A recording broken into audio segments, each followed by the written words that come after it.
अर्चनीय वंदनीय संत समाज, सम्माननीय धर्म प्रेमी भाइयों एवं भक्तिमती माता बहनों, इस सभा में सीनियर सिटीजनों की बहुसंख्या है ना। देखा जाए तो अधिकतम लोग सीनियर सिटीजन हैं। और जब एक अवस्था हो जाती है तब मन के अंदर एक बात होने लग जाती है कि अब तो जैसे हैं वैसे ही रहेंगे, है ना। मन में क्या होने लगता है, अब तो जीवन बीत गया, अब कुछ नया करने का समय नहीं रह गया। मन में ऐसा लगता है जैसे कोई निराशा का भाव, हताशा का भाव आ गया। लेकिन मैं एक बात कहना चाहता हूँ, वो क्या है, जीवन में देरी कभी भी नहीं होती है। आप कभी भी नई शुरुआत कर सकते हैं, ये आप ध्यान दें। कभी भी नई शुरुआत कर सकते हैं। आप कहेंगे कि अब इतना समय मिल गया तो अब नई शुरुआत क्या करें। मैं थोड़ी कह रहा हूँ कि नया व्यापार शुरू करो या आज शादी कर लो, गृहस्थी फिर से बसाओ, ऐसा तो नहीं कहा जा रहा है ना। या फिर आप फिर से कॉलेज ज्वाइन करो, पढ़ाई पूरी करो और नौकरी के लिए अप्लाई करो। नई शुरुआत का मतलब है आप अब तक जो जीते आए,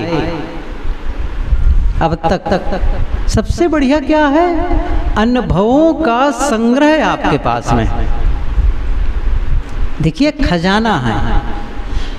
अभी जो युवा है ना, उनको भविष्य का सपना है, आगे हम ऐसा करेंगे वैसा करेंगे। आप क्या कह रहे हैं, मैंने वह कर लिया, है ना। और उस करने के दरमियान इतना लंबा जीवन जीने के बीच जितने बसंत देखे हैं, बहुत सारे अनुभवों का संग्रह है। आपके जीवन में अच्छे अनुभव भी हैं और गलत अनुभव भी हैं। ऐसे भी जीवन में दिन आए हैं जिस दिन आपको लगा आज का दिन अच्छा नहीं है। गलती चाहे दूसरे की रही हो, चाहे गलती अपनी रही हो, अच्छा नहीं रहा। और कई दिन ऐसे आए होंगे जिस दिन आप कहेंगे आज बहुत बढ़िया रहा, अच्छा हुआ है, आपके द्वारा अच्छा हुआ है, आपने कुछ ऐसा किया जिससे आप प्राउड फील कर सकते हैं, गौरवान्वित महसूस कर सकते हैं। और आपके आसपास को लोगों को भी लगा कि सचमुच इन्होंने बहुत अच्छा किया है किसी मामले में। तो सभी प्रकार के अनुभव आपके पास हैं। और ऐसी स्थिति में आप जीवन में जो कुछ आपने किया, मैंने क्या कहा, यदि फिर भी आज ऐसा लगता है जैसा मुझे जीवन जीना चाहिए था वैसा नहीं जी पाया, ऐसा लगता है, मान लो, मतलब इससे और बेहतर किया जा सकता था, होता नहीं है। आप खुद अपने जीवन को झांकेंगे तो लगेगा मैं शायद ज़्यादा समय दे सकता था सत्संग में, ज़्यादा समय दे सकता था साधना के लिए, या ज़्यादा मैं संयम में जीवन जी सकता था। ऐसा हो सकता है। मतलब जो मैंने जीवन में संयम तो अपनाया, यह नहीं है कि मेरा जीवन बर्बाद है, ये भी सच है। ऐसा नहीं है कि मैं कभी चोरी करने के बाद जेल गया, हिंसा मैंने की, कोई अनाचार किया, ऐसा तो नहीं है मेरे जीवन में। इसके बावजूद क्या महसूस होता है, नहीं, कुछ तो और अधिक अच्छा किया जा सकता था और शायद इससे बेहतर होता। शायद मैं कुछ ज़्यादा अध्ययन किया होता ग्रंथों का, तो आज मेरे अंदर में कुछ ज्ञान ज़्यादा होता और ज़्यादा मैं कुछ और अच्छा कर सकता था। कुछ है तो अब अवसर नहीं है, ऐसा नहीं है। मैं एक बात बताऊं, आप कभी भी आपको कोई शारीरिक श्रम करने की ज़रूरत नहीं है, सब कुछ है मानसिक। देखो, साधना में प्रगति, फिर से कह रहा हूं मैं, आपको कोई भौतिक प्रगति के लिए प्रेरित नहीं किया जा रहा है कि आप अब कोई नया स्टार्टअप करें, ऐसा कुछ नहीं है। आपको अब मानसिक जगत में, आपके व्यक्तिगत जीवन में जो संभव है, जो सुधार करना है, वो आप आज से नए ढंग से शुरू कर सकते हैं। करना क्या होगा? देखिए, आज यदि आप निर्णय ले लेते हैं ना, आज कि आज के बाद मेरा सोचने का ढंग अलग होगा, आज के बाद मेरा बोलने का ढंग अलग होगा, आज के बाद मेरा करने का ढंग अलग होगा, आज के बाद मेरा खाने पीने का ढंग अलग होगा, तो क्या ये बदलाव असंभव है? क्या इसमें दूसरों की ज़रूरत है? आपको सोचने के लिए, सोचने में परिवर्तन लाने के लिए किसी दूसरी की आवश्यकता है कि उनका सहयोग की ज़रूरत है? देखो, भोजन तो रोज कर रहे हैं, कपड़े तो पहन ही रहे हैं, रहने की जगह मिली गई है और आपने इतना जरूर कमा लिया है कि आपको आगे भी भोजन पानी की व्यवस्था रहेगी। कम से कम यहाँ जितने लोग बैठे हैं, चेहरे से तो यही लग रहा है कि कम से कम इतनी व्यवस्था कर ही लिए हैं कि आपके परिवार के लोग आपके लिए खाने पीने की व्यवस्था कर देंगे। लेकिन आपके मन में जो विचार चलते हैं, उसके अंदर जाकर के उन विचारों को बदलाव दूसरे लोग नहीं कर सकते हैं, आप कर सकते हैं। जब आप बोलते हैं, उन शब्दों को कैसे बोलना है, कितनी उस शब्दों में मधुरता चाहिए, मिठास चाहिए, विनम्रता चाहिए, शालीनता चाहिए, ये आप अपने शब्दों में ला सकते हैं। ये आप पर निर्भर है, आप पर निर्भर है।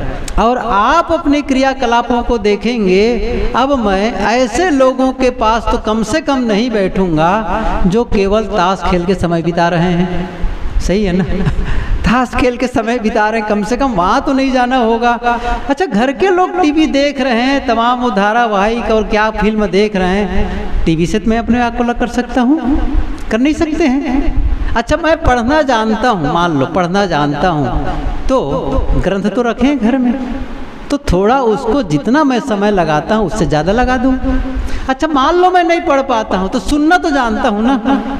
यदि अभी भी प्रकृति के द्वारा आपका कान सही सलामत है, तो कम से कम सुन तो सकते हैं, सुन तो सकते हैं। और आजकल जो सुविधा है, आजकल जो सुविधा है, किसके लिए? किसी भी क्षेत्र में उन्नति करने के लिए।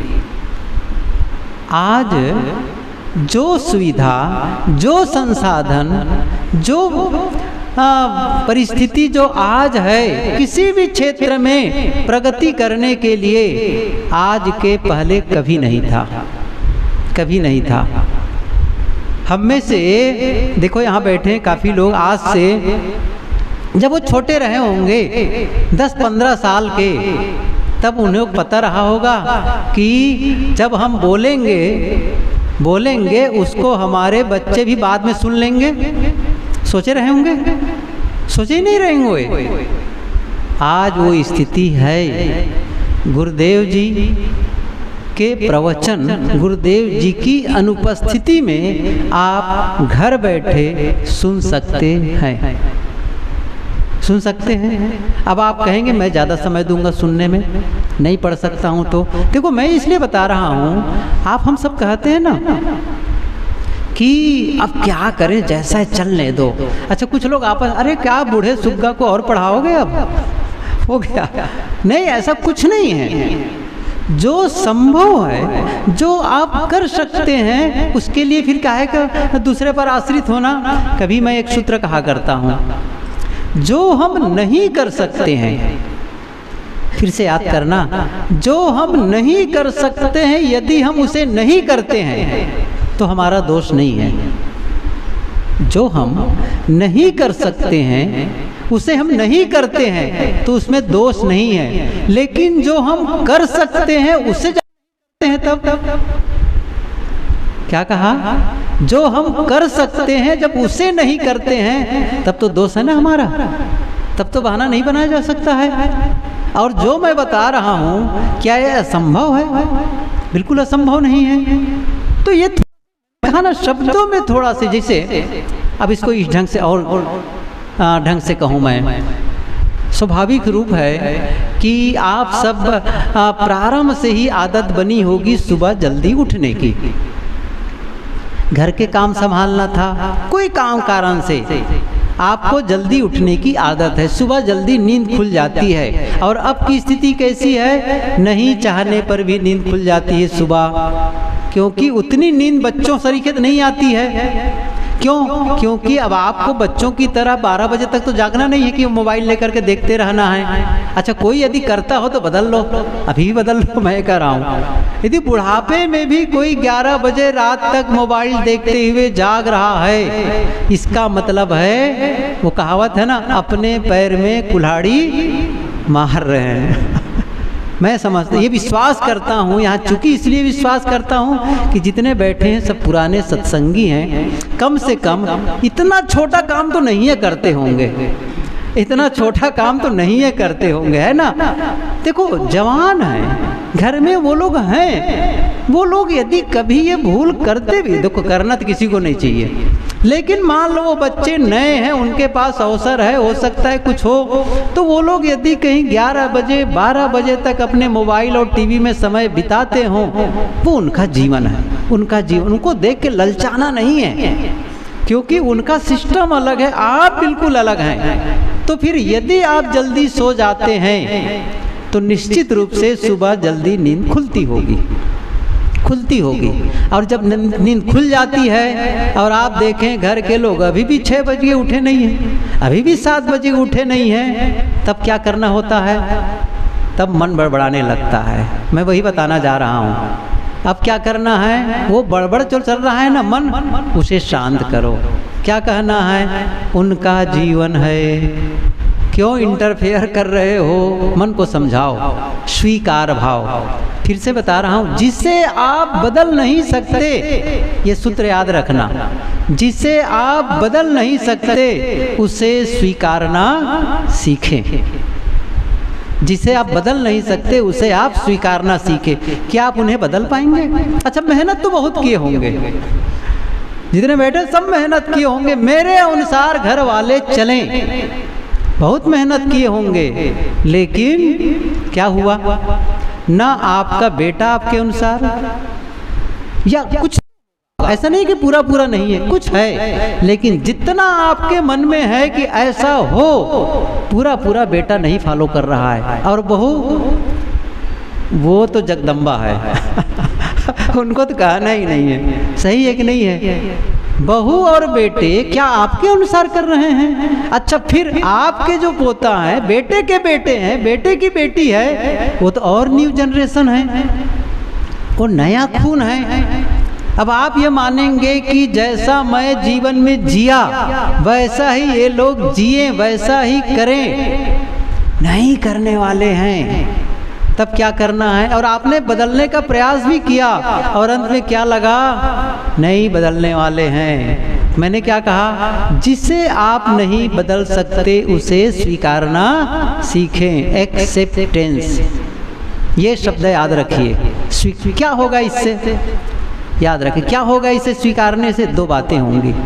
सबसे बड़ी बात होगी, स्वीकार भाव से आपके मन में जो तनाव था ना वो कम हो जाएगा, खत्म हो जाएगा। कैसे तनाव होता है, एक तरफ घटना घट रही है, देखिए एक तरफ क्या हो रहा है, वो देर में सो रहे हैं, देर रात तक जगे हैं, सुबह देर रात तक सो रहे हैं, ये घटना घट रही है। आप क्या चाह रहे हैं, ऐसा न हो।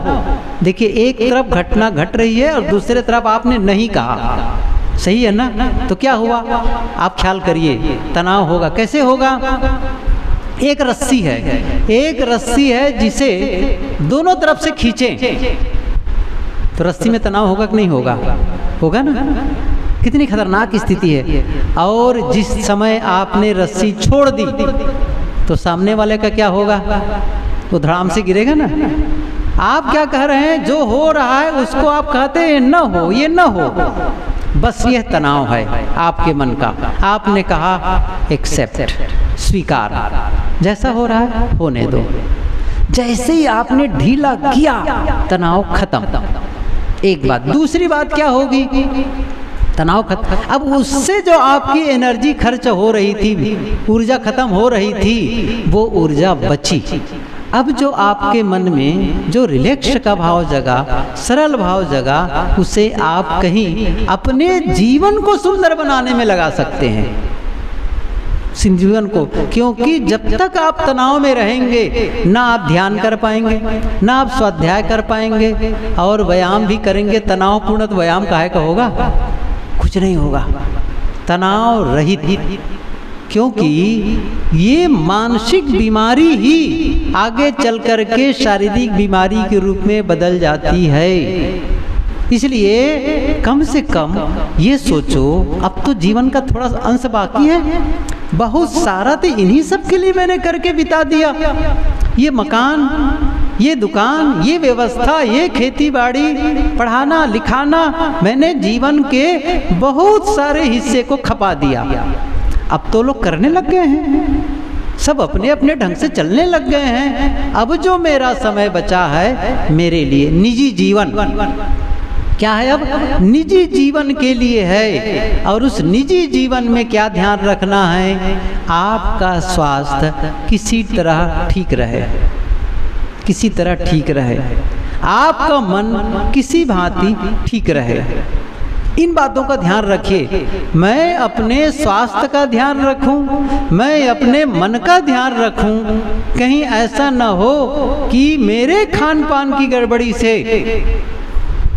होता क्या है आजकल, कुछ लोग कहते भी हैं कि साहब मैं चाहता हूं कि सादा भोजन करूं, लेकिन क्या बताऊं सादा भोजन घर में मिलता ही नहीं है। बहुत छौंक बघार, तेल मिर्च मसाला, ये समस्या तो है, कई जगह है। अच्छा, आप करोगे क्या इस चीज़ को लेकर के? हैरानी तो है, लेकिन फिर भी बड़ी विनम्रता और शालीनता से कहो, अच्छा नहीं सही तो उबाल दो, कम से कम ऐसे दे दो, बस भूल जाओ वो खट्टा मीठा चरफरा वाला स्वाद लेना। जो सादा भोजन मिले, उबला हुआ जैसे भी मिले, क्या करो, बस जिंदा रहना है, खा लो जैसा मिले।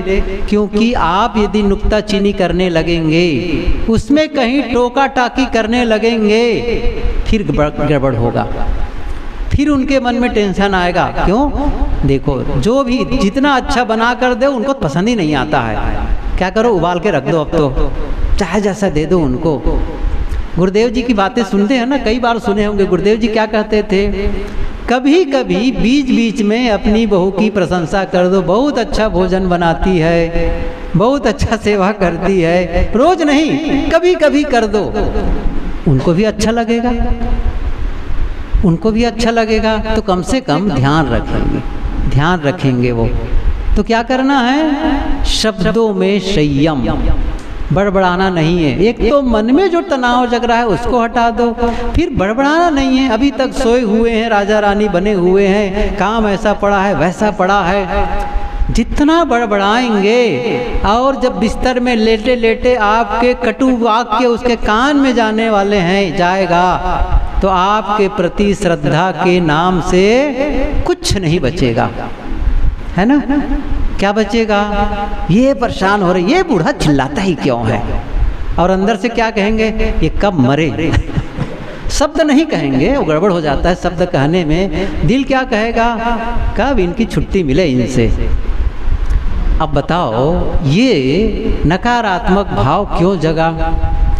मौन और शांत, मौन और शांत। मेरा मतलब है, कभी कभी कोई न्याय नीति की बात कहनी हो, कोई ऐसी बात हो जो सचमुच बड़ा नुकसान करने वाला हो, तो बड़ी शालीनता से बता दो, बता दो। ऐसा नहीं कि नहीं बताना है, लेकिन आप यदि उसमें बड़बड़ करेंगे, चिल्लाने लगेंगे, तो घर का वातावरण बिगड़ने वाला है, बिगड़ने वाला है।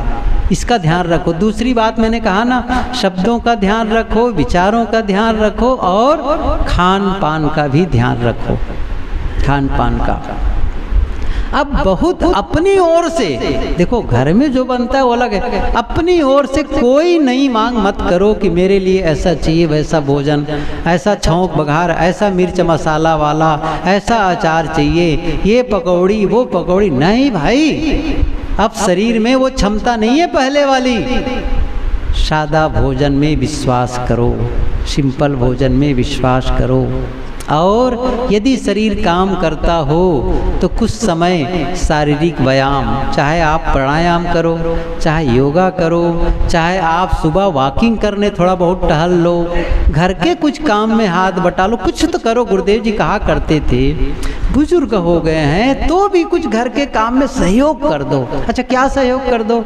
घर का छोटा बच्चा है, उसी को खिला लो, थोड़ा बहुत चलो उसको टहला लो, चलो कहीं ले गए खिलाने के लिए, कुछ कर लिए, उसका मन बहला लिए।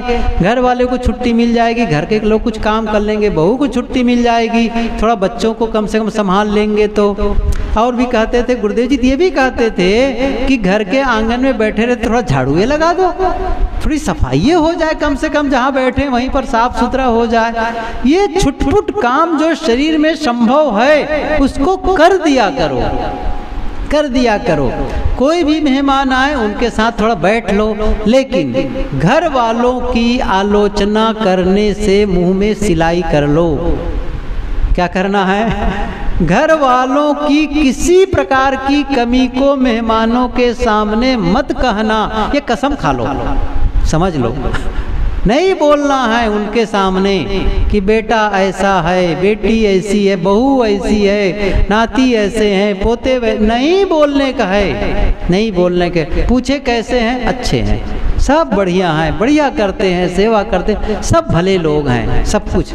मैं कितनी बार कहता हूँ, एक बार कई लोग ऐसे मिलते हैं जो 60-70 के हो जाते हैं, साहब हमारे लिए कुछ कहिए। मैंने कहा देखो, आपके लिए तो अब कहने जैसा नहीं है, लेकिन बहुत थोड़ा समय है मेरे पास में, लेकिन एक बात जरूर कहूँगा आपको। क्या? आपका केवल अब एक ही काम हो गया है, चूंकि आप सीनियर सिटीजन हो गए हैं और वो भी 70 के ऊपर हो गए हैं, तब एक काम बचा है आपका। क्या?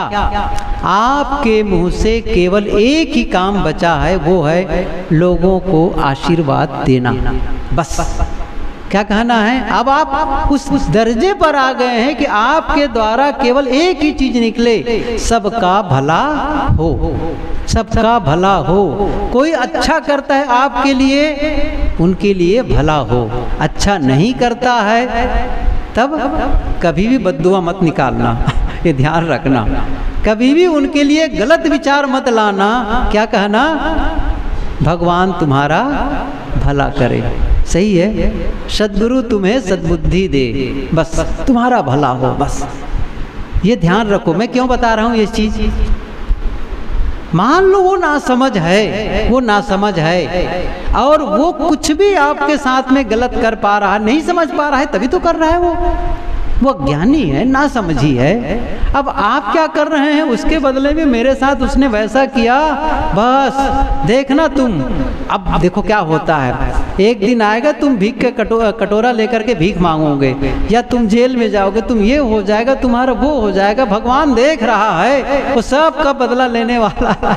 अरे नहीं कहना है ये सब चीजें, वो भगवान जाने, उनका विषय है। आप क्यों भगवान वाला काम अपने हाथ में ले रहे हैं? सही है ना, वो तो उनका विषय है, क्या उनको कर्म फल मिलेगा?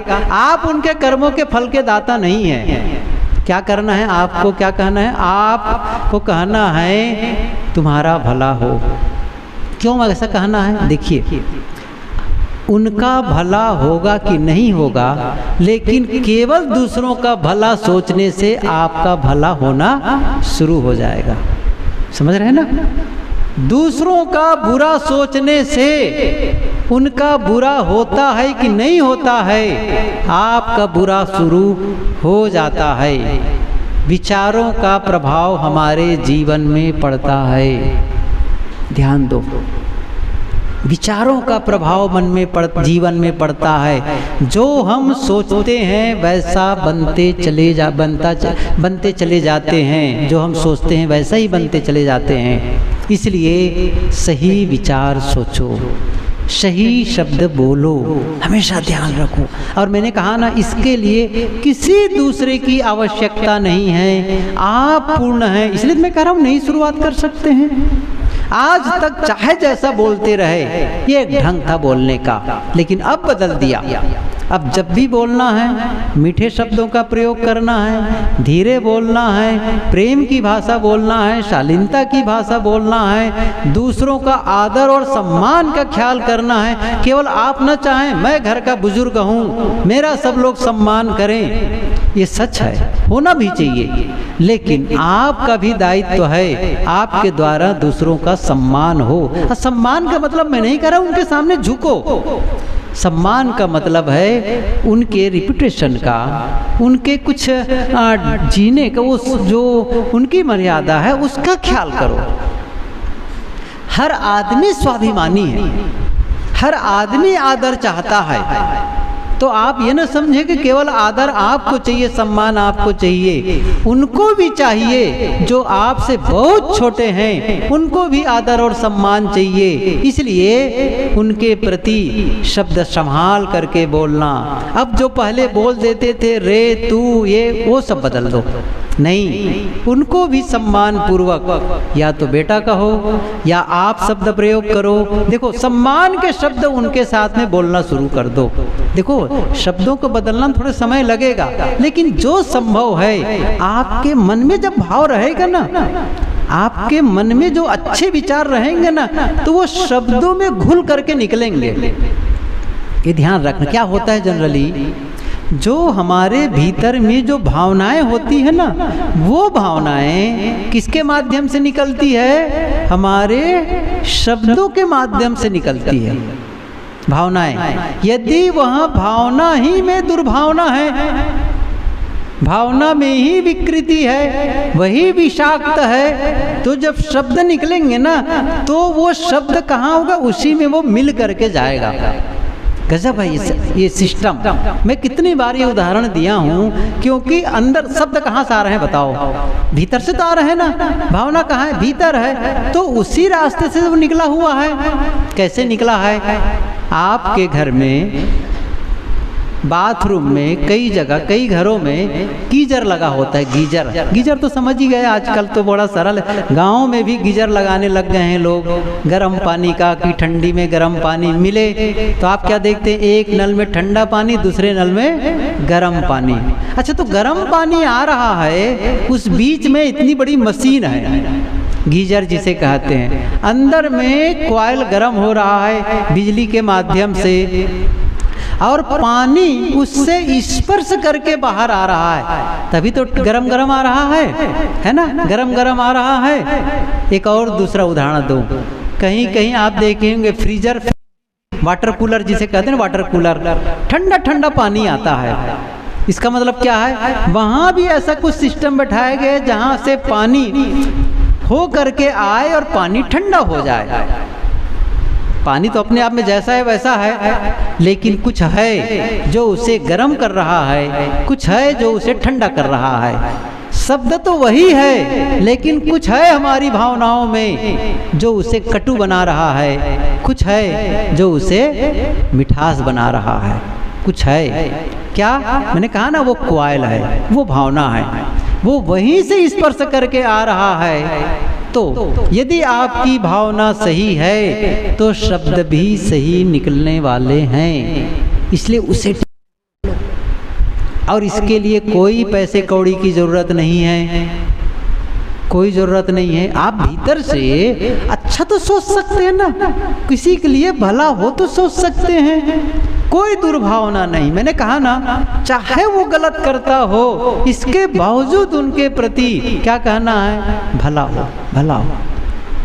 बस देखिए, आपको इतना भीतर से अच्छा लगने लग जाएगा, और एक नया ढंग जीवन में आपको नया अनुभव होना शुरू हो जाएगा आपके जीवन में। इसलिए इन बातों का ध्यान रखें, खान पान में भी संयम हो, और आप शब्दों में संयम रखेंगे, विचारों में संयम रखेंगे और करने में संयम रखेंगे, सर्वत्र संयम का व्यवहार करेंगे तो जीवन में कुछ बदलाव आएगा। और जो समय बचेगा, मैंने कहा था फिर से, उसमें थोड़ा से पढ़ाई लिखाई का पढ़ने का काम शुरू कर दो, श्रवण करने का, थोड़ा सा ध्यान चिंतन करने का काम। मैं इसलिए कह रहा हूँ कि आपको जब देखेंगे ना छोटे बच्चे, उनके मन में लगेगा दादाजी ध्यान में बैठे हैं।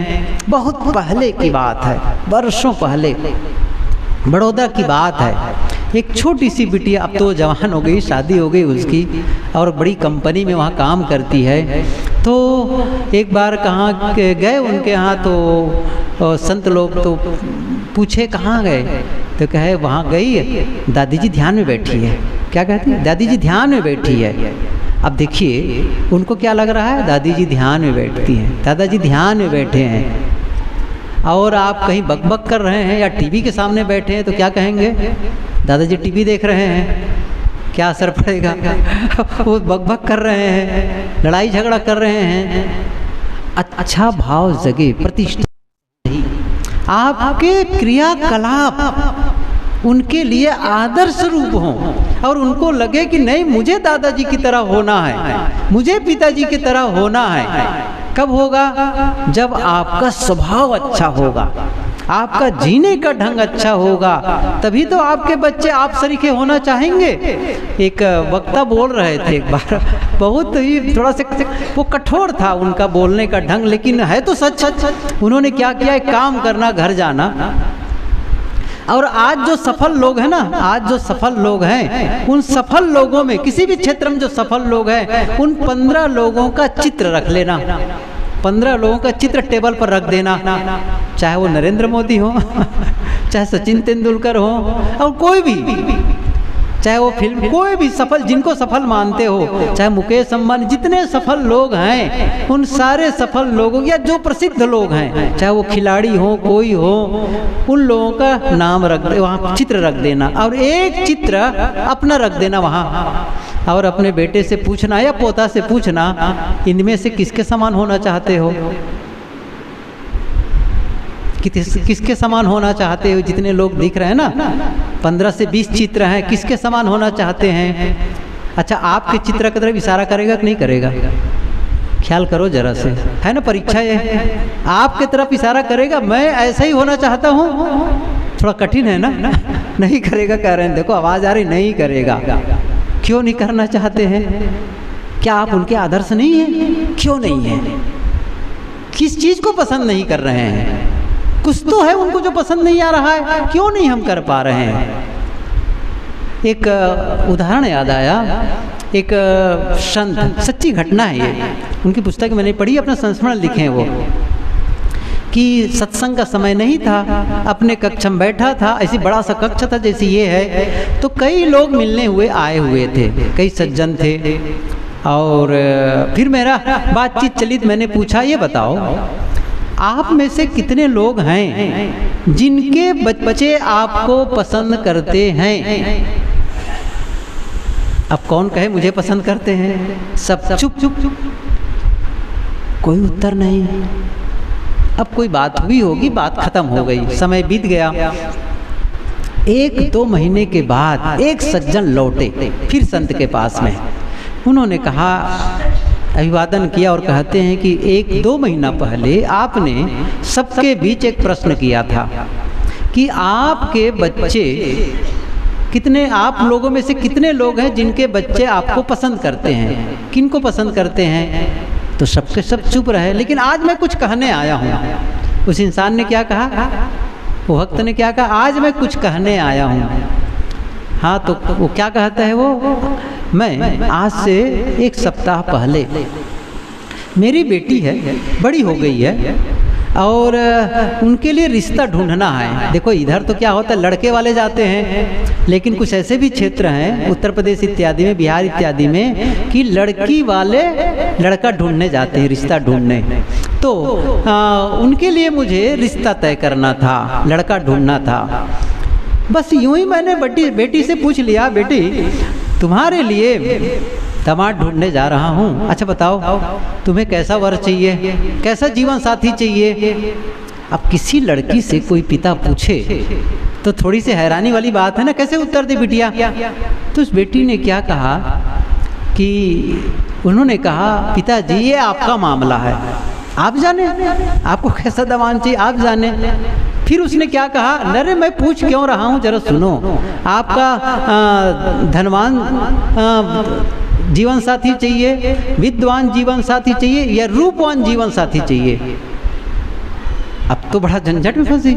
उन्होंने कहा देखिए पिताजी ये आपका विषय, फिर से मैं कह रही हूँ, आप धनवान रूपवान विद्वान जो हो ये मैं नहीं जानती हूँ क्या है, बस मैं एक ही चीज़ जानती हूँ। क्या? मैं अच्छा स्वभाव वाला पति चाहती हूँ। क्या कहा?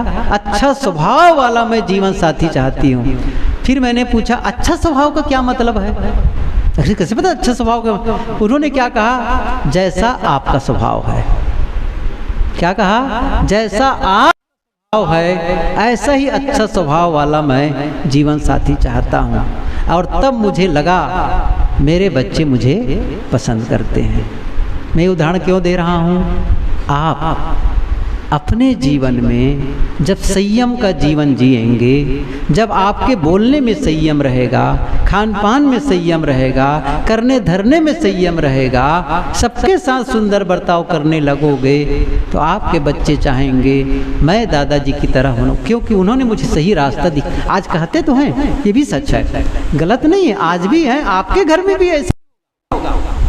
देखिए मैं यहाँ बैठ करके कोई आप लोगों की लानत बरामद करने नहीं बैठा हूँ, और ये सच भी है, आपके घर में भी ऐसे बच्चे होंगे जो आपको चाहते हैं और निश्चित रूप से आपसे प्रेम करते हैं। मैं इसीलिए कहना चाहता हूँ कि ऐसे भी हैं जो कहते हैं दादाजी ने मुझे बहुत सिखाया, वो हमारे आदर्श थे, या दादी ने हमारे लिए बहुत कुछ किया है, उन्होंने हमें, हमारी माँ को तो पता ही नहीं है, उन्होंने हमको ये सिखाया है हमें कैसे जीना है, उनकी सीख के नाते हम लोग यहाँ तक आए हुए हैं। तो निश्चित रूप से आप लोगों की विशेषता है। मैं ये कहना चाहता हूँ कि शुरू में मैं ये कह रहा था कि उम्र जब ज़्यादा हो जाती है तो मन में एक भाव जगने लग जाता है, मैं ये नहीं कर सकता, क्योंकि यहाँ सुनते तो हैं, विचार तो सुनते हैं और अच्छा भी लगता है, ऐसा करो, ये साधना करो, ये काम करो, ये परिवर्तन लाओ जीवन में, सब कुछ बहुत अच्छा लग रहा है और बिल्कुल लगता है ये करने जैसा ही है। लेकिन जब अकेले होते हैं तब क्या होता है भीतर में,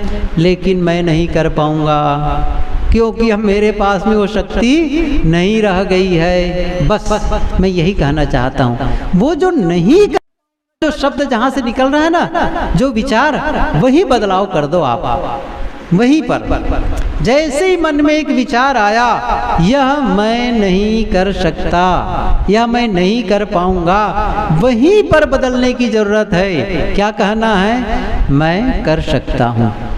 हमेशा ध्यान रखो, मैं क्यों नहीं कर सकता हूँ, मैं क्यों नहीं कर सकता हूँ? अभी मेरी सांस चल रही है, अभी मेरे मन में विचार चलते हैं, और विचार जब आप चलते हैं तो विचारों में शुद्धि लाना शुरू कर सकते हैं, विचारों में पवित्रता लाना शुरू कर सकते हैं। और यही सबसे बड़ी बात है जीवन में, सबसे बड़ी बात है विचारों की पवित्रता, बस। और इसी से सारा जीवन, यहीं से फ्लो होता है, यहीं से जीवन का निर्माण होता है। और जब आप अकेले बैठ करके, बिस्तर पर लेट करके, कहीं भी हो करके आप अच्छा विचार सोचने लग गए हैं, पवित्र विचार मन में ला रहे हैं, अपनी साधना और संयम का विचार, या आपने ये प्रयास किया कि मेरा मन शांत और मौन हो जाए, सबसे अलग हो जाए, और ये प्रयास आपने किया मैं अकेलेपन को महसूस करूं, क्योंकि एक दिन सबको छूटना है। जो आपका अंत में होना है उसको आप अभी अनुभव करना शुरू कर दीजिए, क्योंकि अब तो जैसे कहते हैं ना, पका आम, पका फल डाली से अब टपके कि टप टप टप, बिल्कुल सही है ना। ऐसे ही सब पके आम की तरह तो हैं, पता नहीं कब टपक जाए, तो क्या कर लेना है, अंत में क्या होना है, जो मैं माना हूँ अपना, मेरा मकान, मेरा परिवार, मेरी संपत्ति, क्या होगा उस दिन, सब छूट जाएगा, सबसे अलग हो जाऊंगा। तो फिर उस अकेलेपन को आज महसूस करो। साधना ये है, क्या है, जो अंततः होना है उससे आप अपने भीतर में जीना शुरू कर दें। अब इस काम के लिए आप कहेंगे मेरे पास समय नहीं है, ये गलत होगा। इस काम के लिए आप कहेंगे मेरे पास संपत्ति नहीं है, ये गलत होगा। ये आप कर सकते हैं। जब भी आप अकेले में बैठे हैं तो अंदर में भीड़ चलती है। किसकी भीड़ चलती है, यादगिरी की चलती है। किसकी याद आती है, लोगों की याद आती है, अपनों की याद आती है, जो आपने जीवन में किया है वो सारे विचार आने लगते हैं। मैंने कहा आप कहना शुरू करिए, इसकी ज़रूरत ही क्या है मुझे, अब क्या ज़रूरत है पुरानी बातों को याद करने की, क्योंकि वो तो बीत गया, उससे क्या मतलब है। इसलिए उसको मैं खारिज करता चलूँ, हटाते चलूँ, उस चीज़ को मैं भूलता चला जाऊं। उसकी जगह में आज मुझे अकेलेपन को महसूस करना है, मुझे शांत रहना है, मुझे मौन रहना है। इस संकल्प भाव से अकेले बैठे, आंख बंद करके ध्यान करें। करिए इस काम को, इसमें तो कोई बात नहीं। आप कहेंगे मैं बैठ नहीं सकता, कुर्सी पर बैठिए। अच्छा, कुर्सी पर भी नहीं बैठ सकते, बिस्तर पर लेट कर करिए, क्योंकि काम तो मन का है। इसमें बहाना नहीं चलेगा। ये कह सकते मैं पढ़ नहीं सकता, मैं सुन नहीं सकता, लेकिन आपके मन के विचार जो भीड़ आ रही है उसको हटा सकते हैं, जो मन में कचड़े आ रहे हैं उसे हटा सकते हैं, बिन में द्वंद्व आ रहे हैं, अंदर में लड़ाई झगड़ा ईर्ष्या द्वेष की बातें आ रही हैं, उसे तो खारिज कर सकते हैं। क्यों नहीं कर सकते हैं आप, कर सकते हैं। विचारों को बदलने की ताकत सब में है। क्या कहा मैं, सुनाई पड़ी मेरी बात? विचारों को बदलने की ताकत सब में है। कैसे, देखो मैं बताता हूँ। अभी मैं बोल रहा हूँ, आपका विचार कैसे बदलता है बता रहा हूँ। आप अपने गांव के तालाब के बारे में सोचो।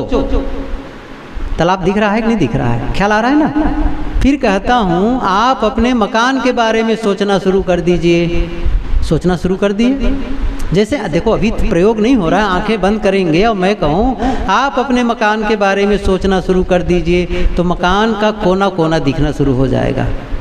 मैं कहूँगा आप किसी हाथी के बारे में सोचना शुरू कर दिए। हाथी के बारे में सोच सकते नहीं सोच सकते, नहीं सोच सकते हैं, सोच सकते हैं। मैं क्या कहा, आप तालाब पहले सोच रहे थे, फिर मकान सोचने लग गए, फिर हाथी सोचने लग गए, आप अपने मित्र को सोचने लग गए, अच्छा अपने दुश्मन को अच्छा सोचने लग गए। विचार बदल रहा है कि नहीं बदल रहा है? क्या आप कह सकते हैं विचार नहीं बदल सकते हैं? विचार बदल सकते हैं। जब आप गलत विचार सोच सकते हैं तो आप अच्छा विचार भी सोच सकते हैं, अच्छा विचार भी सोच सकते हैं, शुभ विचार भी सोच सकते हैं, और एक समय आएगा बिना सोचे भी आप रह सकते हैं। ये सबसे बड़ी बात होगी लेकिन जीवन की, आप बिना सोचे भी रह सकते हैं। कब? जब आप प्रयत्न करेंगे तब।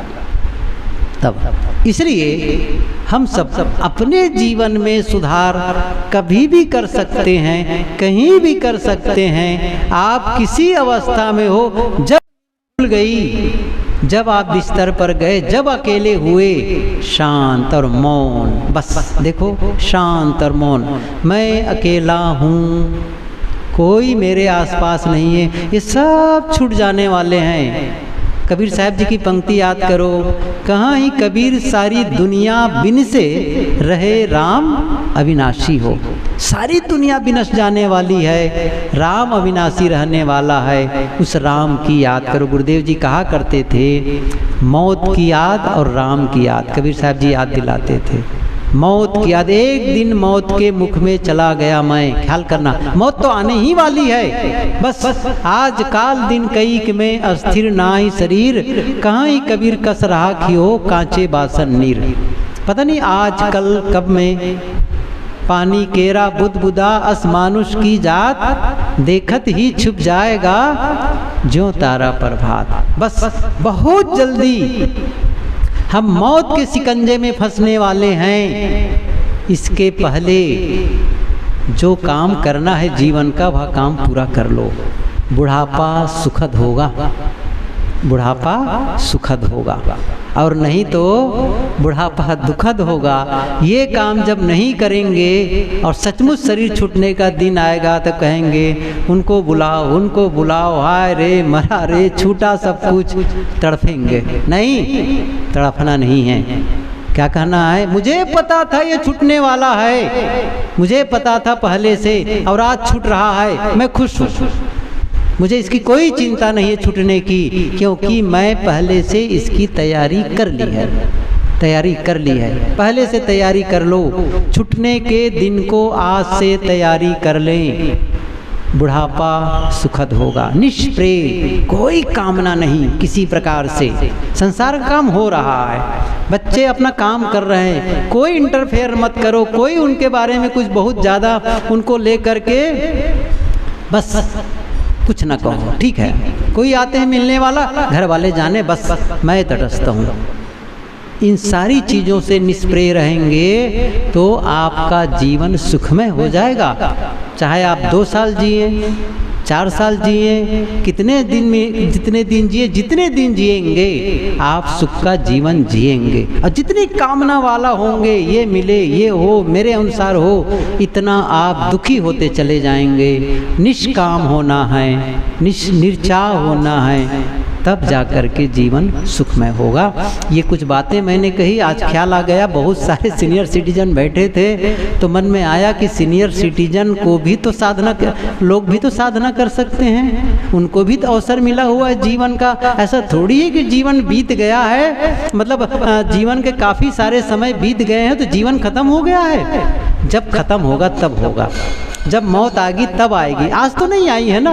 अच्छा, सुबह तक तो जब आएगी तब आएगी, अभी तो हम लोग, तो जितने समय तक हमारा जीवन का बचा है, हमारे पास अवसर है, हम अच्छा जीवन जी सकते हैं, अच्छा मन बना सकते हैं, अच्छे शब्दों का प्रयोग कर सकते हैं, अपने क्रियाकलापों में बदलाव कर सकते हैं और जीवन को सुखमय बना सकते हैं। आप सबको बहुत बहुत धन्यवाद, काफ़ी प्रेम से सुने। साहेब बंदगी साहेब।